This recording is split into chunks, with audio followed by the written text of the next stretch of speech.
Believe it or not, this game actually has an interesting story, but every day I'm happy that I don't get to speak with the developer that's responsible for the story's delivery, because I would start saying hate speech that would get me banned off the platform. What do I mean by this? Well, in the previous game, you end up being imprisoned by Samuel Hayden, and it's implied that the bad guys win. And when you start this game, you're already 2 frames in and you're killing a hell priest. And you're wondering, what on earth is going on? How did I escape? What is this? What's happening here? And then as you're trying to read the lore, you're bombarded with all these weird names of Argent D'Nur and the Maykrs, and you're introduced to characters that you've no idea who they are, but you're supposed to somehow know. And worst of all is that most of the lore is not even told through cutscenes or through events that are around your character. Most of the lore is being found through random pages within the game that hit you with a wall of text that you have to read. And while I don't mind necessarily this way of telling a story, what really annoys me is the fact that you can miss these pages. You can walk past a level and not even find several key components that are explaining the story to you. And I think the story of the game does add somewhat to the enjoyment. It makes a lot more sense if you know why you're killing demons rather than if you're just mindlessly doing it. So I made this video in order to inform people of what the story of the game is, just in case you're curious to find out. Now, the story begins on the planet of Argent D'Nur. And this planet is being hit by a meteorite from the sky. Legends call it the Spear of Heaven. And from within the Spear of Heaven, Xenos creatures, known as the Wraith, manifest themselves.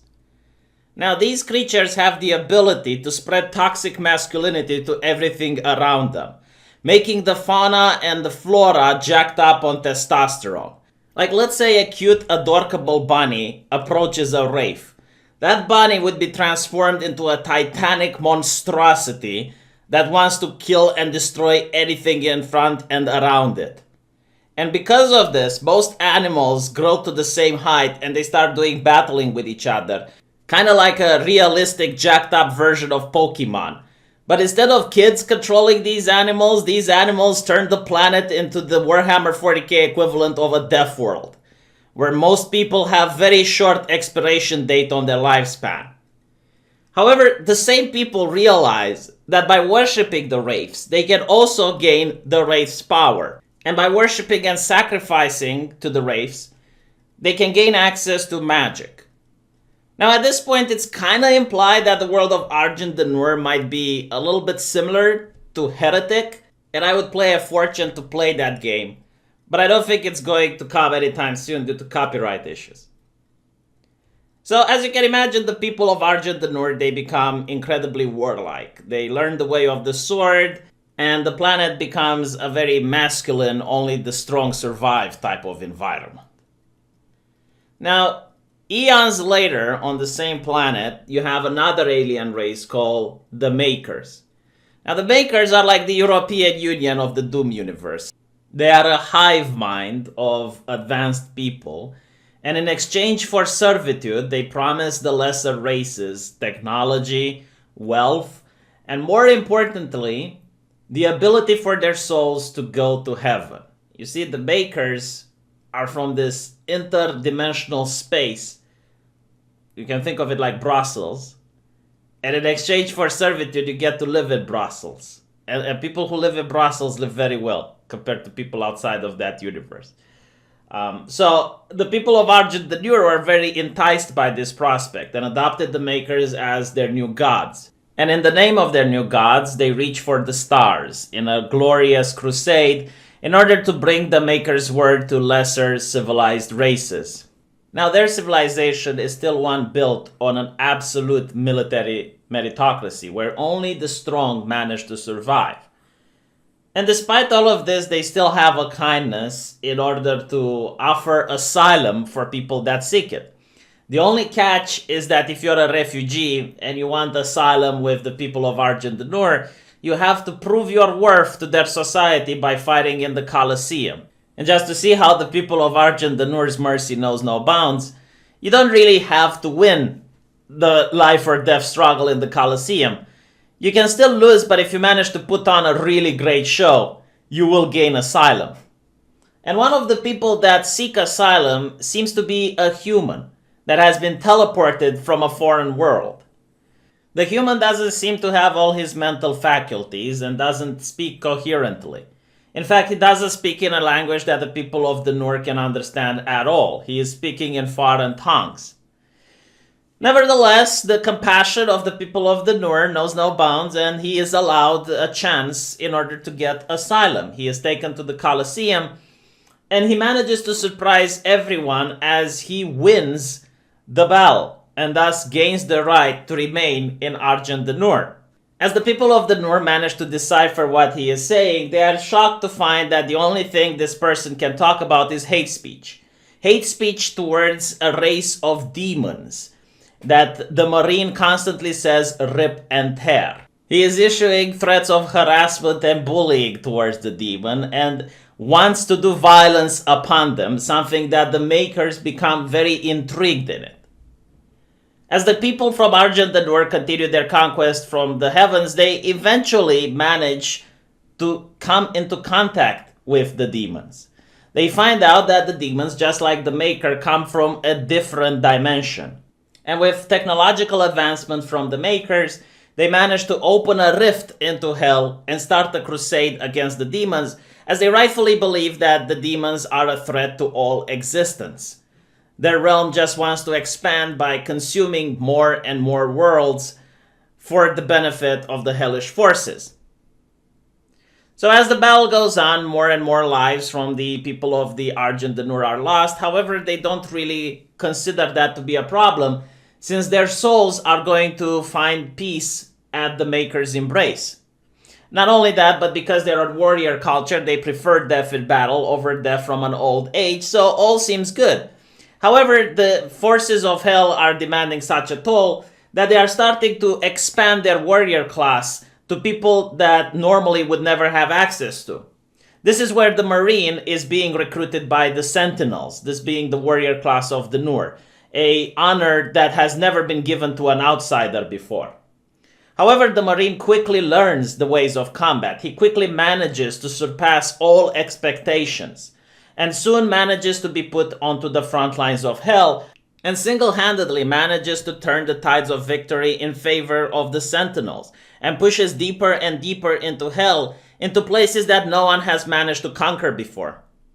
Now, unbeknownst to the Sentinels, the Maykrs begin a conspiracy, a plot that is going to further doom the entire universe. You see, the planet of the Maykrs was dying. Their energy was running out. And the only way to save themselves would be to replace that energy. And such energy they find in abundance in hell. This energy is called Argent energy, the same one that Samuel Hayden was trying to find for himself. The only problem is that the energy required souls in order to function. It wasn't a limitless amount.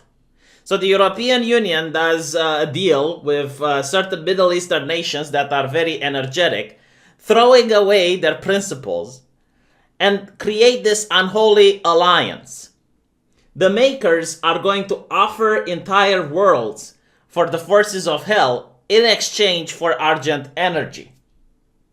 The people of Argent D'Nur notice this, and there begins a sort of conflict, a civil revolt, if you will, within the planet of the D'Nur. However, the Sentinels do not really get involved at this point, as they were just a warrior class. They were meant to serve, not to rule. However, even the Sentinels are going to change their mind the moment they notice the Argent factories. Factories that have been created with Maykr technology. Factories where their own people were being slaughtered. Their souls were being tortured and tormented in order to be made into Argent energy to fuel the Maykr world. And at this point, even the Sentinels turn against the Maykrs into a civil war that is going to take place between the king and the Maykrs versus the Sentinel and the support of the people. However, as the war goes on, the Sentinels become betrayed. Eventually, they are told about where they can find some generals in hell. Demons that if they slay, they are going to manage to completely destroy the unity of the hellish forces. And as they go into the portal in order to go for the final battle, the priest that opened the portal betrays them, teleporting each sentinel into different locations of hell and shutting down the portals behind them forever. Thus, the civil war comes to an end. However, the story does not end here. Apparently, as the planet of Argent D'Nur itself becomes under attack, the Doomslayer, which didn't go into hell with the rest of the Sentinels, wants to defend the planet and defend the people. One of the Maykrs, however, surprisingly, betrays the Khan Maykr and offers the Doom Sentinel access to heavenly powers, powers that elevates him above any other mortal, powers that give him endurance above any other creature. His fight against the hellish forces will know no fatigue. His fight will know no rest. He does not need to sleep or eat anymore. He is just a machine of righteous fury and anger against the forces of hell. And this is where the backstory of the game ends. Now, I'm pretty sure I might have skipped a couple of things because I did not find all of the pages in my playthrough. If I missed something very important or I managed to botch something up, please let me know in the comment section. But overall, I think I did a very good job in order to explain the powers of the Doomslayer and in order to at least help people understand the Doom universe. It's quite interesting, really. I've never seen such an interesting spin on biblical stories. Basically, heaven and hell are fighting each other, but they're also allied with each other at the same time. They have a very interesting deal that they will bring Armageddon to a world in order to create Argent energy. The people that believe in heaven, in the Maykrs, they're going to be elevated into heaven, while the people that don't are going to be used as hell fuel, so they can create this Argent energy that heaven also needs in order to survive. So it's a very interesting alliance, and this is why when you play the game, the Khan Maykr constantly opposes you as you try to prevent the earth from being completely swallowed by hell.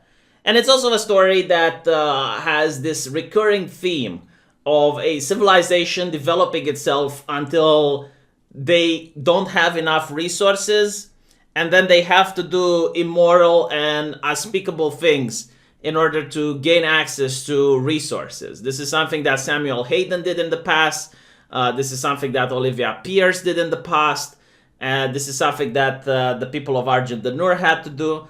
And now you are trying to prevent the Khan Maykrs from allowing hell to go into taking control of the earth. So anyway, let me know what you think. Obviously, the lore in this game is quite vast. If people are interested into it, I can look into other things, and I can go into the Khan Maykrs lore, and I can also go into the UFC. There's also interesting characters like Samuel Hayden that would deserve their own videos. But, you know, it does take a little bit for me to make these videos, so they're going to be a bit rarer. Again, if people are interested in them, I can release one of these types of videos per month or per week. Do let me know what you think, and I'll be excited to hear from you guys in the comment section.